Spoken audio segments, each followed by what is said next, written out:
A continuación, la crisis económica.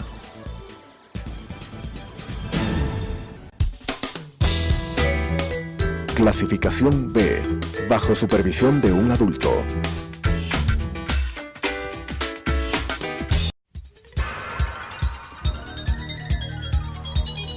Las opiniones vertidas en este espacio por la producción y dirección del programa son de exclusiva responsabilidad de sus autores y de quienes intervienen en ellos.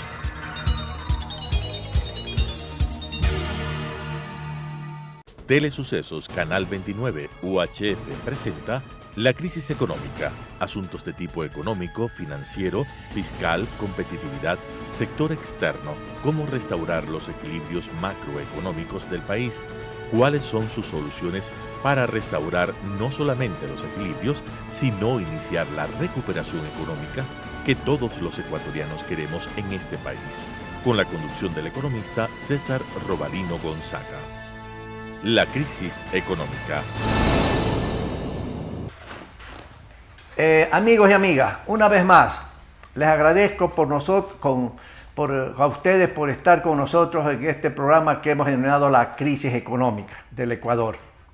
En una otra oportunidad y muy resumidamente, hemos estado tratando el tema de los seguros administrados por el Seguro Social Ecuatoriano, especialmente el seguro de salud, en que el gobierno debe ser más o menos 3.000 millones de dólares, y el sistema de pensiones. Pero lo hemos hecho en forma muy resumida, muy escueta, pero hoy he tenido la oportunidad y la suerte de que don Rodrigo Ibarra, a quien lo presento, un actuario, un profesional que sabe su negocio, que tiene una compañía de consultoría en estas materias y es profesor de la Universidad de San Francisco. Rodrigo, gracias por estar en este programa. Con él, queridos amigos y amigas, vamos a desarrollar específicamente dos temas que tienen que ver con el seguro social. El seguro de salud y segundo, el sistema de pensiones. En tres pequeñas partes en esta media hora del programa. En primer lugar, cómo está financieramente y desde el punto de vista de reservas, de liquidez, el seguro de salud fundamentalmente y el sistema de pensiones. ¿Cómo está hoy por hoy? Segundo, ¿cuáles son los factores desde el punto de vista de política del gobierno anterior que contribuyeron a crear esta situación difícil, complicada, financiera de estos dos seguros y en general del Seguro Social Ecuatoriano, que yo a veces anteriormente he dicho que está prácticamente quebrado el Seguro Social Ecuatoriano? Pero lo tercero que también es importante es, hoy está bien, ¿qué hacemos ahora? ¿Cuáles son las soluciones? Y como don Rodrigo Ibarra es un experto en estos temas, es actuario, ¿verdad?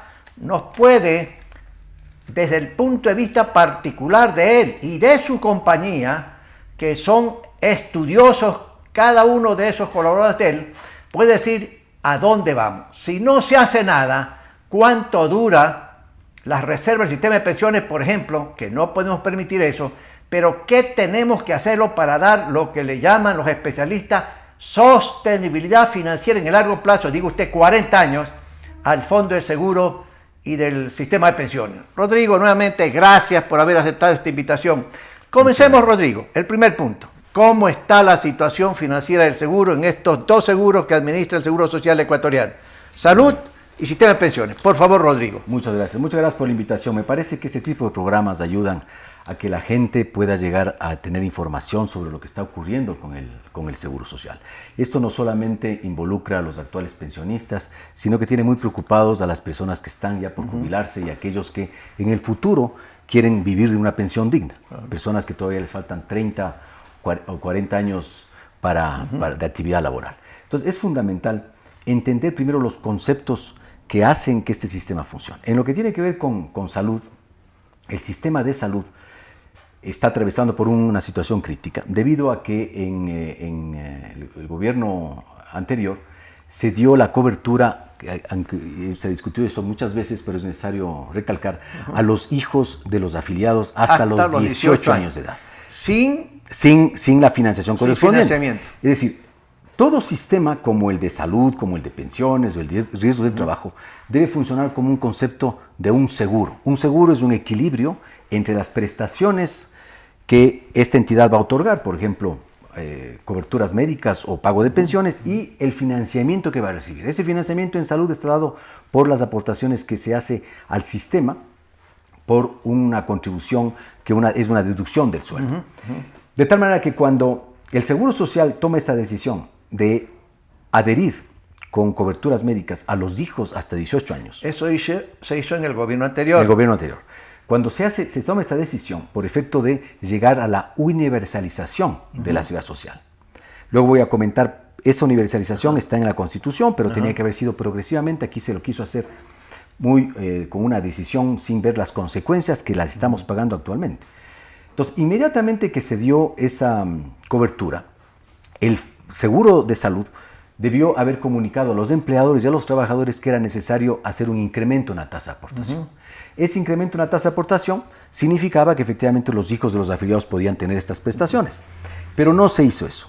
Se creyó que la infraestructura hospitalaria iba a soportar la arremetida de todo ese grupo humano importante. Son cerca de 3 millones de personas que se incorporaron al sistema de salud, y como ustedes recordarán, en esos años el Seguro Social se vio obligado a firmar convenios con hospitales y clínicas privadas, de tal manera que se logre, mediante esta externalización de servicios, que los hospitales y dispensarios de Seguro Social no podían atender a tantos afiliados, a tantos pacientes. Es ahí cuando empiezan a existir las demoras en los pagos de los hospitales, dispensarios externos, clínicas, que hacen que en el año 2015 la presión sea tan grande que toman una decisión de disminuir la tasa de aportación que había a pensiones al sistema de pensiones para pasarlo a salud. En ese tiempo se aportaba aproximadamente 9.74, 9.80% a pensiones. Pero, Rodrigo, y a salud era antes 5%. de que tomara esta decisión por parte del directorio, en que el presidente era el señor Espinosa, que ya no está en el gobierno, entiendo, ¿verdad? Sí es. ¿Cuál era el déficit, los ingresos antes de eso? Pero calculando que sencillamente se incorporó a todos los hijos hasta los 18 años. Entraban 100 y salían ¿cuánto en el Seguro de Salud antes de esa decisión? En el estudio actuarial que fue preparado por la compañía que gerencio, que es Actuaria Consultores, en el año 2010, se prepararon los balances actuariales y revisaron de todos los 4 seguros. El del Seguro de Salud tenía un déficit de $1.200 millones en un periodo de 10 años. Es decir, ya desde el 2010 hasta el 2020 se veía que, traído a valor presente, sumaba esa cantidad sin la incorporación de los hijos menores de 18 años. Cuando se incorporan los hijos, nosotros hacemos una estimación y se duplica el déficit actual. Pasó a cerca de 2.500 millones. De tal manera que ya en ese tiempo las autoridades del seguro conocían los impactos que iba a tener esta medida. Tan es así que en el 2015 se ve que ya los ingresos que recibe el Fondo de Salud son menores a los egresos y se ven obligados a quitarle a pensiones, en base a un estudio que sería bueno comentar posteriormente cómo se justificó esa disminución. Pero eso le da un respiro al Seguro de Salud durante no más allá de 2 años, porque en el año en el 2017 y ahora en el 2018, el Seguro de Salud ha empezado a tener nuevamente un desequilibrio, a pesar de que se le incorporaron cerca de 4 puntos porcentuales de aportación que sacaron de pensiones para pasarlo a salud. Es decir, que esa medida que supuestamente iba a solucionar el problema de salud... irresponsable, pues, ¿no? Sí, es un tema totalmente no técnico.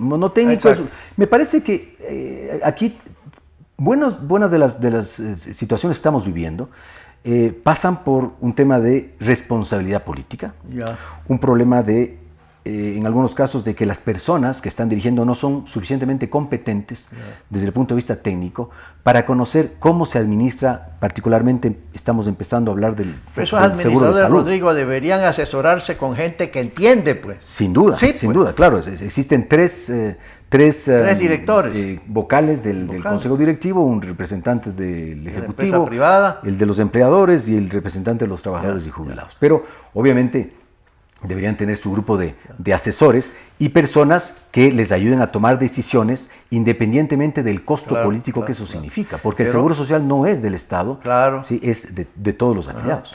Pero Rodrigo, hoy por hoy, ¿Cómo está el tema de seguro de salud? Entonces, el seguro de salud, con la incorporación de los hijos de menores de 18 años y el hecho de que esto se ha venido agravando, en el último balance actuarial, que por una campaña que algunos de nosotros hicimos por efecto de lograr levantar la reserva de los estudios actuariales, el día sábado de la semana pasada, con acierto, el directorio del IES publicó los balances actuariales en la página web del IES. Ese fue un acierto. Y nosotros hemos obtenido esa información, y de lo que consta en ese estudio sobre salud, la situación del seguro de salud a diciembre de 2013 presentaría un déficit actuarial de 9.200 millones de dólares, lo que significaría que en el año 2020, ya es decir, en 2 años, se consumirían las reservas que el seguro de salud ha podido acumular. De hecho, en el presupuesto que está aprobado al año 2018, se prevén ya sacar cerca de un poco más de 250 millones de dólares, porque, como dije anteriormente, los ingresos que se percibe de las primas de salud son menores que lo que hay que pagar. Pero el tema de salud, si bien es importante, hay que tomar en cuenta que, por definición, un esquema de seguridad social es básicamente un esquema de previsión para que las personas, cuando lleguen a una edad avanzada, puedan recibir como una compensación al hecho de que han aportado 30 o 40 años, una pensión que vendría a ser el reemplazo del sueldo sobre el que ellos tuvieron. Por eso algunos le denominan eso un salario diferido, porque cada uno va aportando una fracción de su sueldo para tener derecho a una pensión. Es el tema del sistema de pensiones. Claro, entonces el sistema de pensiones en seguridad social es lo más importante. Si yo podría poner, por ejemplo, un porcentaje de lo que representa el Fondo de Pensiones en el sistema de seguridad social, ese debería ser al menos del 70%. Y el resto, entre las otras prestaciones como son salud y riesgos del trabajo. Pero lo fundamental es garantizar las pensiones, porque caso contrario, un país como el nuestro, en el que ya se está viendo que la gente vive más tiempo, que hay una mayor proporción de personas de edad que se van acogiendo a la jubilación y por lo tanto cada vez vivirán más tiempo. Se prevé que el Ecuador de hoy, del año 2018, donde menos del 10% de la población tiene más de 65 años de edad, en el año 2050 sea el 25%. Es decir, 1 de cada 4 ecuatorianos tendrá más de 65 años. Es decir, algo similar con lo que ocurre con el Japón del año 2018. Eso significa que cada año se agregan más ecuatorianos y ecuatorianas, se retiran y comienzan a vivir de las pensiones hasta que fallezcan. Claro, de ahí la importancia del estudio, ¿no? El monto, ¿cuánto en el sistema de pensiones, cuánto entra por las contribuciones de patronos y trabajadores sin el 40% famoso del gobierno? Sí. ¿Cuánto entra y cuánto se está gastando para ver cuál es la deficiencia ahí en esos términos? Claro, actualmente al año 2018 se prevé que se paguen pensiones por cerca de 3.800 millones de dólares, más 200 millones de dólares que serían entre lo que son los gastos administrativos del funcionamiento del sistema, los subsidios de funerales y otro tipo de prestaciones que son accesorias, pero digamos 4.000 millones. ¿Y los ingresos? Y los ingresos por la recaudación de la tasa de aportación actualmente son apenas 2.085 millones. Es decir, ya en el año 2018, lo que ingresa solamente cubre la mitad de lo que se paga. Por eso es que esta decisión de la Corte Constitucional le da un respiro al Fondo de Pensiones, porque le va a permitir tener aproximadamente el año 2019 el 40% sería 1.600 millones. ¿1.600 es? Sí, porque son 4.000 millones de dólares anuales. Entonces, el 40% a cargo del Estado sería 1.600. 2.600 más se prevé que en el año 2019 ya sean alrededor de unos 2.600 millones de dólares. Viviríamos, pero otra vez con las justas. Ahora, Rodrigo, suponiendo que se reintegre el 40% es el año que viene, que ha dicho, año 2019, y entiendo que los grupos sociales se mueven para que la Asamblea o alguien presente una ley para restaurar los 3 o 4 años que no pagó el gobierno, ¿verdad? Que eso sería otra carga fiscal. Pero asumiendo que no se haga nada más, se restaure el 40%, Rodrigo, tus cálculos indican que hay recursos para pagar hasta que 5 años, 6 años, 7 años más, y de repente luego ya no hay un centavo en el seguro para los pensionistas, pregunto. Bueno, nosotros hicimos una simulación porque, como dije anteriormente, Actuaria hizo el estudio en el año 2010, se presentó esto en el año 2013, y desde ahí nosotros hemos decidido no participar en esos concursos porque no hemos considerado que han sido presentados de una manera que sea equitativa entre las obligaciones de las partes. Es decir, nosotros decidimos no participar en el concurso de la revisión de los balances actuariales al 2013, que son los que en la página web del Seguro Social están publicados. Pero con las simulaciones que nosotros hemos hecho y que fueron publicadas por el Instituto de Economía de la Universidad de San Francisco en septiembre del año 2017, en septiembre del 2017 nosotros decíamos que ya para el 2018 se requerían los 3.800 millones de dólares que están acertados, pero con un nivel muy alto, que si uno compara las proyecciones del 2013 debían haber sido más cercanas, no se da. Es decir, con esa información proyectábamos que sin el 40%, el fondo se iba a descapitalizar ya en el año 2021. Es decir, en el año 2022 empezaríamos a tener ya reservas negativas. Porque ¿qué es lo que ocurre? Sin el 40%. Sin el 40%. ¿Qué es lo que ocurre con este fondo de pensiones? Nuestro sistema es un sistema de reparto, un sistema solidario de fondo común, donde van aportando los afiliados activos y de ese fondo se van pagando las pensiones a los jubilados. Pero se entendería que por el bono demográfico, siendo un país con estructura demográfica de un país joven, ¿no? Como los países europeos, este es el periodo de acumulación. Y de hecho, la propia Ley de Seguridad Social establece que nuestro sistema es un sistema de reparto con prima media uniforme y capitalización colectiva. Voy a explicar los tres conceptos. De reparto, porque se pone en un fondo común del cual se pagan las pensiones, es decir, no hay cuentas individuales. De prima media uniforme, porque todos los afiliados aportan lo mismo, independiente de la edad o el tiempo de servicio o el sueldo que ganan. Y finalmente, un sistema de capitalización colectiva, porque se esperaría que por la relación entre el número de activos y jubilados, que estamos viviendo actualmente en alrededor de 7 o 8 activos por cada jubilado, porque tenemos un número de afiliados importante que creció a partir del gobierno anterior, de que por la presión de meter preso al empresario que no aportaba, muchos se pusieron al día y por lo tanto aportaron a sus trabajadores. Eso significó que aumentó de 1,5 millones a 3.200.000 y ahora estamos en cerca de 3.500.000 afiliados al sistema de seguridad social. Y tenemos un total de alrededor de 400 jubilados, 20.000, sí, más o menos pensionistas entre las diversas 470.000 pensionistas entre las diversas categorías. Es decir, tenemos alrededor de 7 o 8 afiliados activos por cada jubilado. Pero como he explicado de que cada vez se va a vivir más tiempo y las mujeres ya no tienen tantos hijos como tenían antes,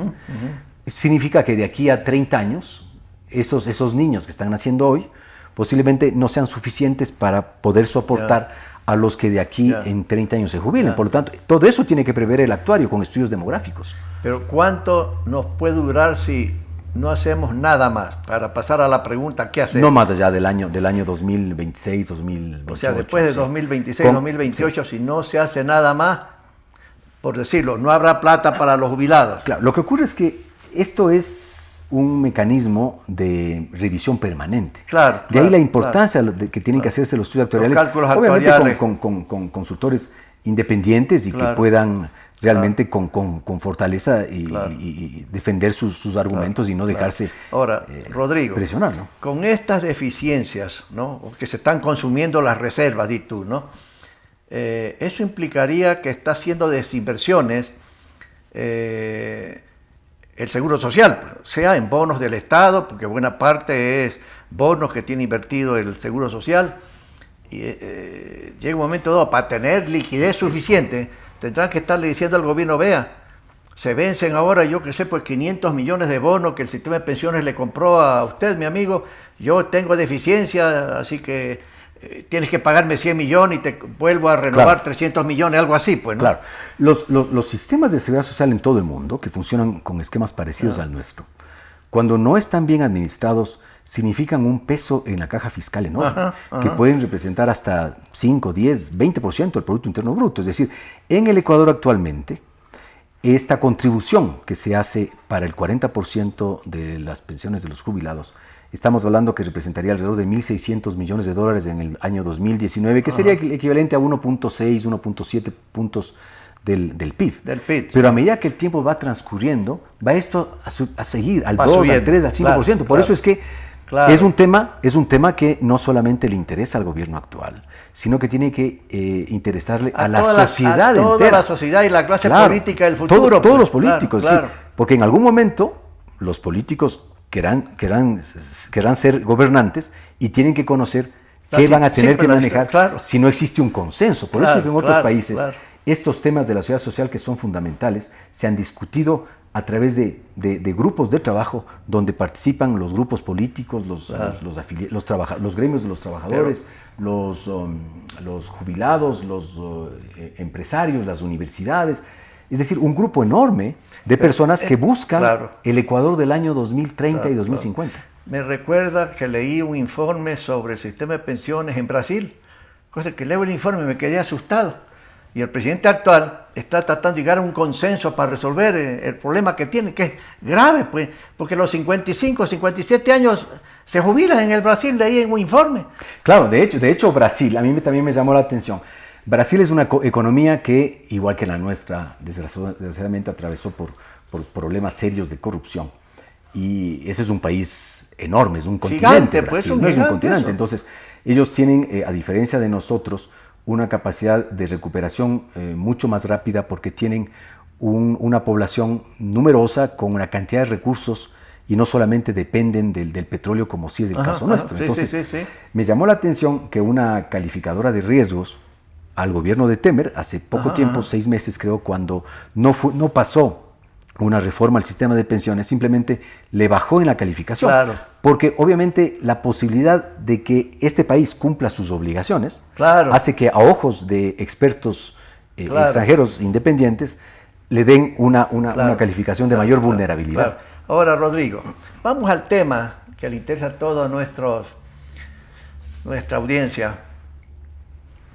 Se viene el hecho ya de la restauración del 40%, se vino, desde el año que viene hay que pagar, punto, ¿sí? El gobierno tiene también, por declaraciones del señor presidente, ha dicho que el año que viene comienzan a pagar el seguro de salud de 3.000 millones aproximadamente, ¿verdad? ¿Cómo lo van a hacer? Ese es un problema de la caja fiscal de otra naturaleza, ¿verdad? Pero yo digo, en una visión de 30, 40 años al futuro, Rodrigo, ¿qué más se debe hacer? ¿Hay que aumentar la edad de jubilación de la gente, hombres o mujeres, o no? Segundo, ¿hay que aumentar las contribuciones a los patronos y las contribuciones a los trabajadores? ¿Qué te dicen los cálculos actuariales a ti como actuaria, como profesional y presidente de la compañía actuaria, hacia los 30 o 40 años futuros, para darle sostenibilidad totalmente a esto? Y dejar tranquilos pues a todos los jóvenes que están trabajando, pues el día de mañana pues se jubilarán, Rodrigo. Claro, muy bien, muy bien. ¿Soluciones? Sí, ya en el año 2010, Actuaria presentó en su informe algunas alternativas para recuperar un déficit actuarial que en ese tiempo era, digamos, manejable. En el año 2016, el déficit actuarial del Fondo de Pensiones fue de un poco más de 5.100 millones de dólares. 5.100 millones de dólares que se podía ir corrigiendo con un incremento progresivo de la edad de jubilación. Nosotros propusimos en el año 2010 que se tomen las medidas urgentes para que en el año 2015 ya la edad de jubilación ya no sea 60, sino 61 años. Pero eso debía haber sido comunicado a la población con 5 años de anticipación para que la gente se prepare. No se le puede a alguien que está ya proyectando su jubilación, por ejemplo, decirle desde mañana, mire la nueva edad de jubilación. No, eso es ir contra irremediablemente los beneficios. Hay que subir la edad de jubilación. Se preveía incrementar un año en el 2015, un año en el 2020, etc. Esa era una de las alternativas. Otra sería, por ejemplo, aumentar el tiempo de afiliación. Ya no son solamente 30 años, sino 35 o 40 años. Otro, incrementar en 0.5, 1% la tasa de aportación a pensiones. De 9.74 pasar a 10.50, por ejemplo, de tal manera que se siga teniendo un poco más de excedentes para capitalizar. Claro. Y finalmente se propuso ya la posibilidad de crear un sistema denominado híbrido, un sistema de pensiones híbrido. Un sistema híbrido puede también ser denominado mixto, pero yo prefiero llamarme híbrido porque, como recordarás, en el año 99, cuando hubo la crisis bancaria, como tuvimos acá nosotros una satanización del tema de que la posibilidad de que el sistema bancario, las administradoras de fondos puedan ser las que manejen estos recursos previsionales, en otros países se han dado, y se dijo no, esto no es posible, que el sector privado participa, y se dijo el sistema mixto no va. Entonces yo prefiero, para evitar esas fallas de interpretación, un sistema políticamente ¿hay viabilidad para algo de eso? Pregunto, políticamente hablando. Yo creo que sí. Políticamente, ¿por qué? Porque el gobierno anterior destruyó el objetivo que tenía el Fondo de Reserva. Claro. El Fondo de Reserva, cuando se creó en el año 1938 con la expedición del Código del Trabajo, se decía claramente que el Fondo de Reserva tenía que ser un trabajo capitalizado. ¿Para qué? Para permitir al trabajador que cuando llegue a 55, 60 años de edad, él pueda acumular un monto, en esa época en sucres, que dividido para que lo que los actuarios llaman el valor actual de la renta vitalicia, el factor de anualidad, permita tener una pensión. Esa pensión sería complementaria a la de la seguridad social. Ahora, si el gobierno anterior cambió la manera como se administraban los fondos de reserva, deberían aplicar una medida para restituir esta posibilidad que los fondos de reserva se sigan acumulando en una cuenta dentro del propio IES o dentro de un fideicomiso con la Corporación Financiera Nacional, porque permitir al sector privado se requeriría reformar la Constitución, porque en la Constitución está claramente identificado que la única entidad que puede administrar los fondos previsionales es el IES. Entonces, la posibilidad de hacerlo a través de una cuenta individual sí estaría en capacidad. Entonces, el trabajador, y sobre todo el joven, estaría mucho más convencido de que este sistema tiene futuro. Porque ¿qué es lo que está actualmente ocurriendo? Que los afiliados activos, todo lo que están depositando en el fondo de pensiones, todo eso, y no alcanza, sirve para pagar las pensiones. Entonces, eso puede desestimular el hecho de que los jóvenes no crean en el sistema, y si bien es cierto, es obligatorio, si la persona no está convencida de que algo funciona, ustedes como economistas saben mejor que yo, es un tema de ir contra las expectativas racionales de los seres humanos, ¿no es cierto? Entonces, pero para tener mayor precisión, Rodrigo, hay que actualizar el cálculo actuarial, ¿verdad? Con una fecha la más próxima posible, ¿verdad? Para tener más realidad. Queridos amigos, ustedes han escuchado al doctor Rodrigo Ibarra, un experto en esta materia. Y él nos dice que desde el punto de vista de soluciones hay que tomar acciones al futuro. Y eso hay que hacerlo, sea el gobierno nacional, en coordinación con la Asamblea Nacional.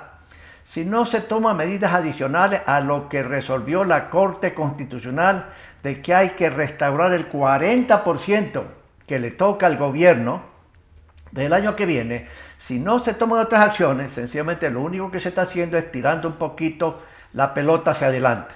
Pero en algún momento la sociedad, los partidos políticos, los que quieren estar en el poder después de este gobierno, tienen que conocer conscientemente que en la situación del seguro social y el sistema de pensiones y el seguro de salud hay que resolver, porque eso es lo que quiere la sociedad, los trabajadores, los ciudadanos, hombres o mujeres. Distinguidos amigos y amigas, gracias por estar con nosotros nuevamente en este programa. Volveremos con otro tema delicado, como es el programa económico que el gobierno se supone que en los próximos días lo anunciará al país, y evaluaremos qué calidad tiene ese programa económico del gobierno nacional para restaurar los equilibrios macroeconómicos y restaurar una tasa de crecimiento en los próximos 5 años del 5% anual. ¿Para qué? Para crear empleo y para crear bienestar, que en este momento está faltando en el Ecuador. Nuevamente, gracias a ustedes, nos veremos próximamente. Las opiniones vertidas en este espacio por la producción y dirección del programa son de exclusiva responsabilidad de sus autores y de quienes intervienen en ellos.